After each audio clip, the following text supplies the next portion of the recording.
No, I'm just simply saying, at the end of the, yes, you're meant to think you're the best. You're meant to think no one's better than you. Chris Paul thinks no one's better than him. But at the same time, they still have to acknowledge there's people there before them. Acknowledge nobody, bro. There's people Yeah, there. but why? Also, what Why? is he? So he's finding the West. There's no one he's playing against. He's playing It's not against that he's himself. finding the You know way. what I'm There is saying? competition, bro. My team, listen, yeah, you see me, right? You're My still, team, I know that. I get that bit. my team, yeah. Listen, let me tell you, right? Listen, my team, local league, right? You see, when we play, my team, I don't care who's on my team. I don't care what gym we step up. When we turn up to that gym, we think we're gonna beat you. Whether we practice, whether we're in shape, whether we're out of shape, we play, we're gonna beat you. Yeah. And that's the point in the difference between seeing people as your peers and seeing people as your competition. Once people are your competition, you have to truly believe that you are better than them and you deserve to be there. No, I get that. I didn't say that. I never said you don't have to think you're better than them. Never said you don't have to see them as competition. That's what I'm saying. But at the same time, he still has to have some acknowledgement. All right, Don't acknowledge them for what? These men have For what, won man? 4 championships. I need to understand that, Yeah, right? but then Work to that's the do. loser's mentality, bro. Because That's if not you a loser's mentality, it though. is, How is it? brother, No, it's a it's not. loser's mentality. Do you know why it's a loser's mentality? No, it's Because not. listen, look, if you say to yourself, the person with a ring, when they step on the court, yeah, my man's got a ring, so he's better than me. You're already No, I never said that. No. You're but putting words in that's my mouth. I didn't say that. I did what not did say you say, that. Chris? I did. No, I didn't say that. I said you have to acknowledge that there's people there who've been there before you. You've got to be ready to Yeah, but take they're the. Who food Even though now. you've got to be ready to take the head can of I the people there hold on? before you. That's what I'm No, saying. but I'm saying hold on, They're hold on a food now, second. bro. Hold on 1 second. Go again, Let me go. interject. He never said anything wrong. I'm just saying in terms of him promoting himself. You got to look at it like this. If we was all going into war right now, Yeah. yeah, you have to believe in your team. What are you acknowledging? What? If you What? want to acknowledge anything, you do. That's why you have game tape. You go and study your game tape, right? There you go. But That's what I mean. but at the same time, he never said he was the greatest of all time. He did do a LeBron James and say I'm the GOAT, No, he right? didn't. He never said right. So him promoting his team and what he's about. You got. I don't know if you watched his story on how he came on the scene. Yeah. He was written off, Yeah, right? wrote He him was off, the bro. underdog. So guess Yeah. what? You have to be your own promoter, all right? And especially, it's like you're in the pool full of sharks, right? So it's either you're gonna get eaten or you're gonna be the eater, right? So the bottom line is that you cannot and pause on that right? Wait, right? But And sharks have to keep moving or else they die, right. right? Keep moving. So the point is that it's not you're here.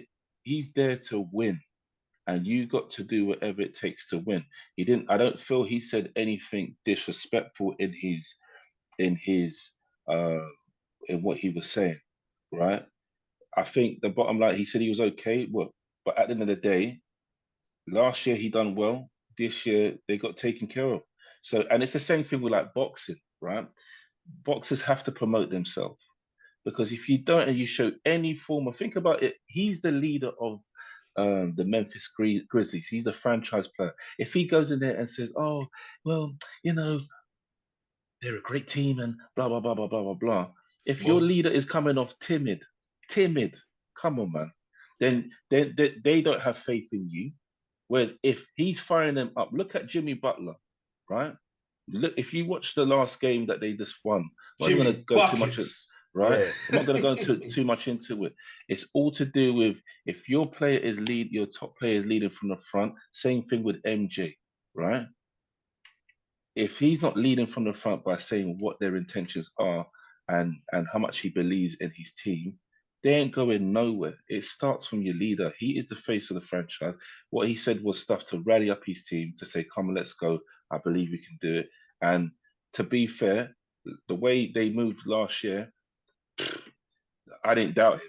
You understand? Mm-mm. It is possible. The way it is, it's possible. But anyway, we have diverted So let's get from back the to the main subject of Yeah. today. The main subject of today is him off the court. We're Yeah. talking about him off the court. So, Pete, yeah. you mentioned something that was quite interesting. You were talking about you because I think where you have children and you're a Yeah. father, you touched on that. Now, looking at the father and son dynamics, Yeah. when you see his dad, I think his dad's maybe his dad doesn't look old.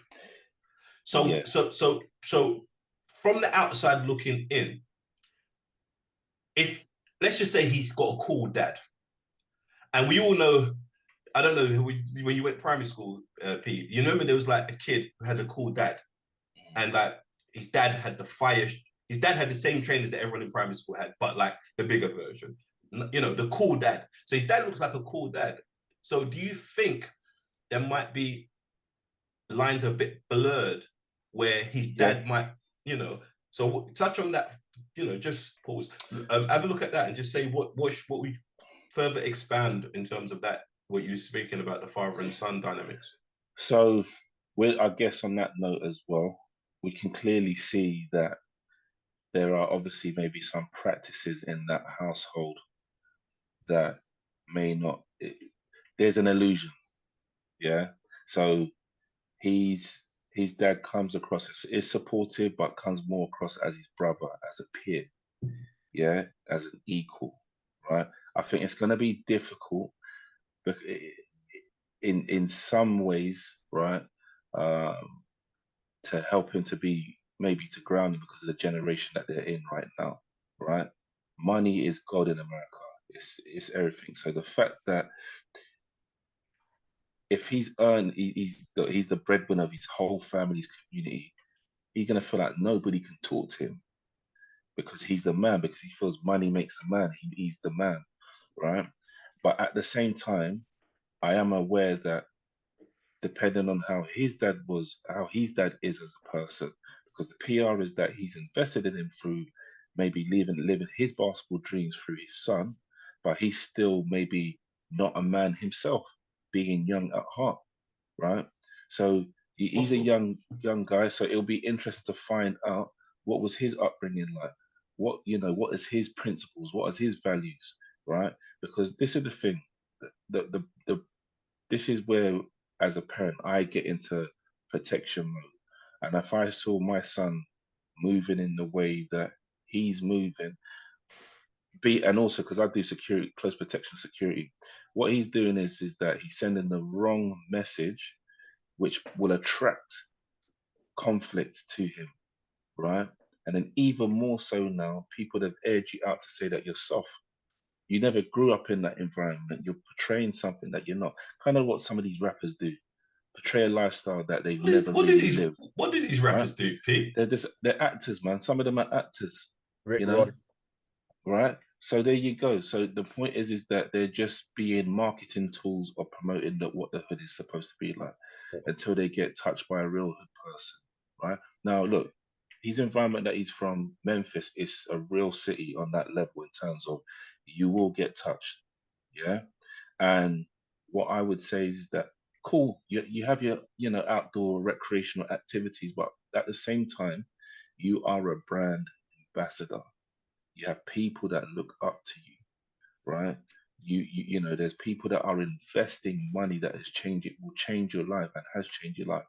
But there you go. At the same time, what you are saying to the world is that your behavior is the stereotypical, you know, um, poor person's mentality, hood mentality, crab in the barrel mentality, way you're thinking. So you're behaving like the N word, real talk. So, and the point is that if you don't need to carry guns, you got enough money to have security, right? So, invest your money in people that will take care of you because you are. This is the thing. You're an asset, not a liability. You're carrying a weapon that is making you a liability now, right? And this is the thing. He's thinking about himself and not thinking about who he affects, right? But that, unfortunately, it just goes to show where there's been a level of a rites of passage that has not been passed down to him, right? And as guys, as men, sometimes, yes, there's a saying where if you don't hear, you must feel, right? Because a lot of us learn through experience, but the fact that he's repeated the same dumb thing twice, Yeah, but the right? thing,